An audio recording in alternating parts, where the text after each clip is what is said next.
नमस्कार दोस्तों, स्वागत है आपका हमारे इस चैनल पर। आज हम पढ़ने वाले हैं अधिगम के प्रकारों के बारे में। अधिगम के प्रकार की अगर हम बात करें तो अधिगम के दो प्रकार बताए गए हैं।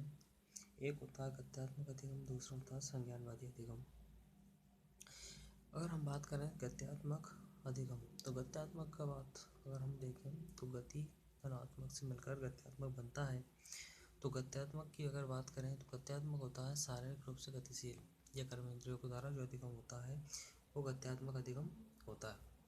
अब कर्मेंद्रियों के द्वारा अधिगम जिससे हम कर्म करते हैं, जिससे कर्म करते हैं उन इंद्रियों के द्वारा अधिगम अगर होता है तो उसको हम क्या कहते हैं, गद्यात्मक अधिगम कहते हैं। यानी शरीर से जो भी काम हम करते हैं वो गद्यात्मक अधिगम है। अब अधिगम का मतलब सीखना होता है, तो अगर शारीरिक क्रियाओं के द्वारा हम किसी चीज़ को सीखते हैं तो गद्यात्मक अधिगम होगा।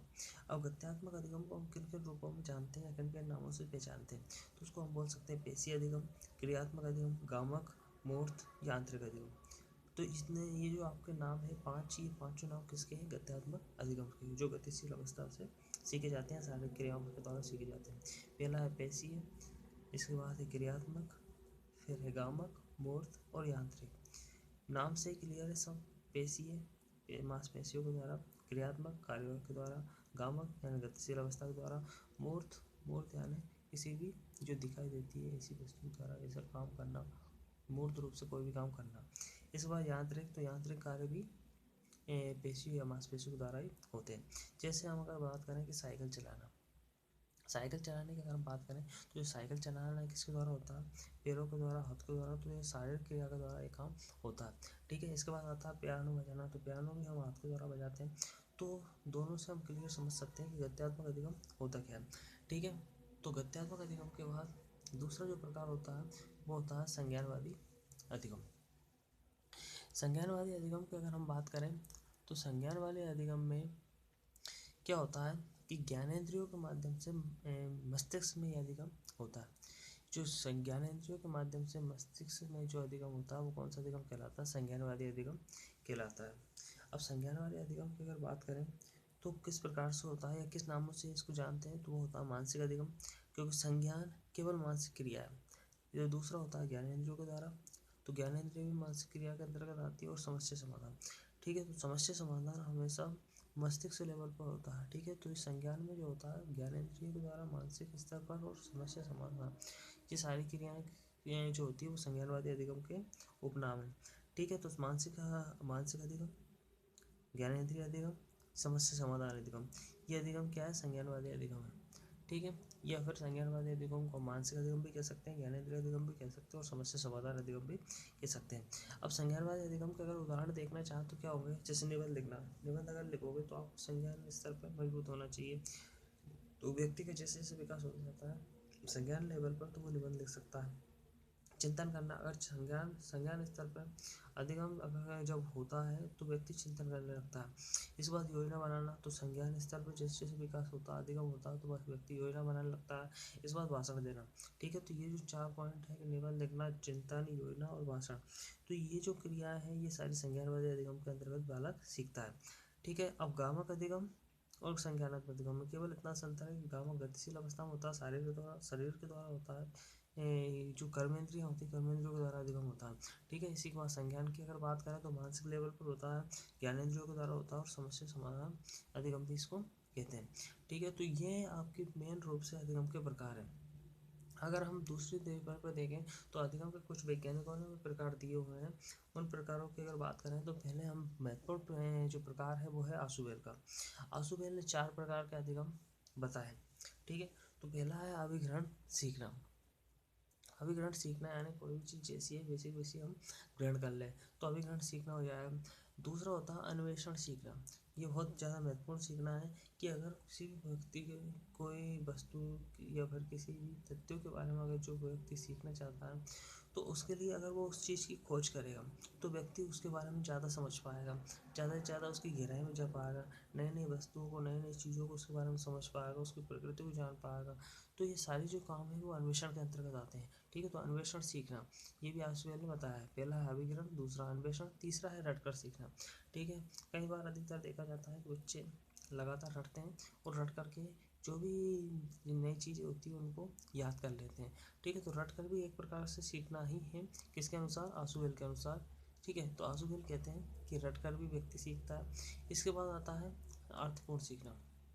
किसी भी चीज़ या किसी भी विषय वस्तु को अर्थपूर्ण तरीके से, ठीक है, उसके गहराई में जाकर उसका अर्थ समझना। ठीक है, ये जो इस प्रकार से अर्थ समझकर जो सीखा जाता है, जो उसका मेन तथ्य जो है, जो वो बात कहना चाहता है, उसका सार समझकर, अर्थ समझकर पूर्ण रूप से उसकी गहराई में जाकर के जो सीखा जाता है अर्थ के साथ, वो अर्थपूर्ण अधिगम होता है।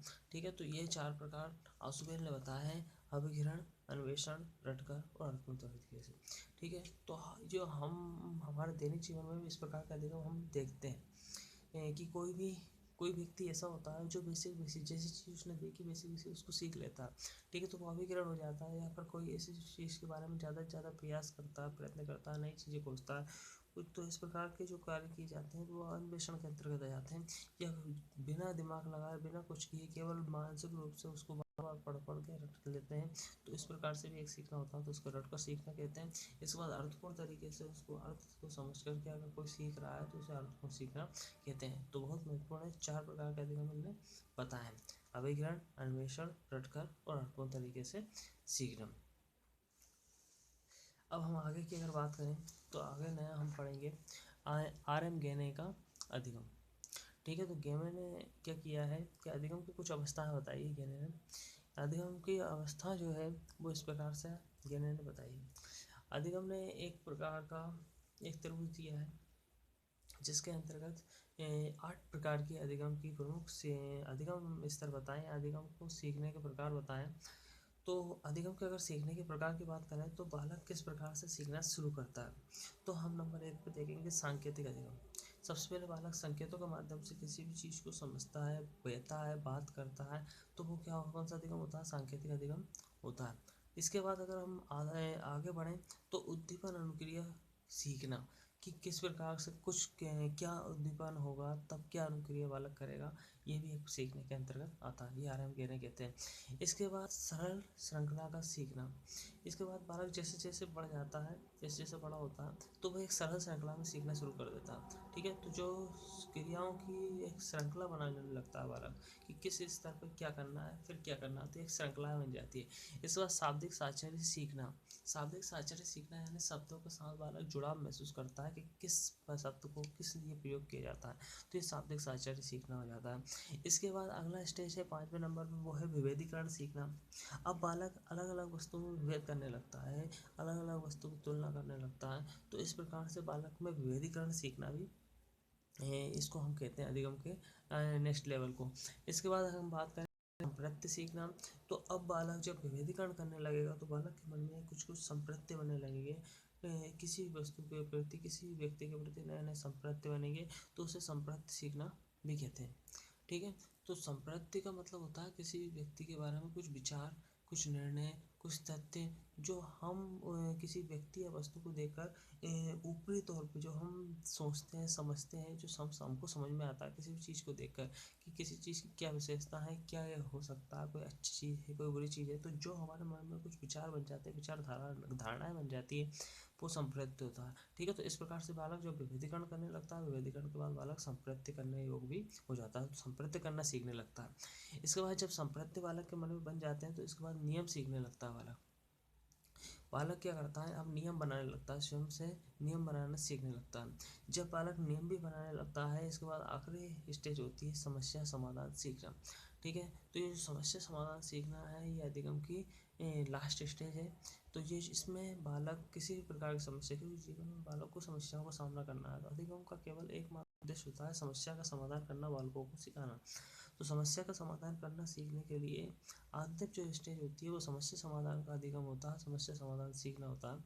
तो इस प्रकार से RM गेने कहते हैं कि बालक शुरू में संकेतों के द्वारा सीखता है, संकेत द्वारा सीखता है, या संकेतों को सीखना।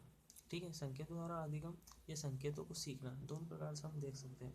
दूसरे नंबर पर उद्दीपन के अनुक्रिया को सीखने लगता है कि किस प्रकार से उद्दीपन से क्या अनुक्रिया होना चाहिए। इसके बाद एक श्रृंखला के रूप में बालक व्यवहार करता है, ये श्रृंखला बनाना सीखता है। इसके बाद शब्दों के साथ साझेदारी सीखने लगता है। इसके बाद वस्तुओं या व्यक्तियों में विभेदीकरण बालक सीखने लगता है। इसके बाद बालक संप्रत्य बनाता है उन व्यक्ति और वस्तु के बारे में। इसके बाद नियम भी बनाने लगता है बालक उन वस्तु व्यक्ति के बारे में। और इसके बाद अंत में जाकर बालक में एक समस्या के समाधान की योग्यता विकसित हो जाती है। ठीक है, तो इस प्रकार से रॉबर्ट केनियन ने 8 प्रकार के अधिगम बताए हैं, अधिगम के प्रकार बताए हैं, बहुत ही पूर्ण और अधिकतर ये पूछे जाते हैं। ठीक है, तो इस वीडियो को एक बार और देखें, समझ में आएगा बिल्कुल, बहुत सरल तरीके से हमने कोशिश की है कि आप लोग इसको समझ पाएँ। तो धन्यवाद। आज का वीडियो यहीं पे समाप्त करते हैं। इसको शेयर करें, लाइक करें।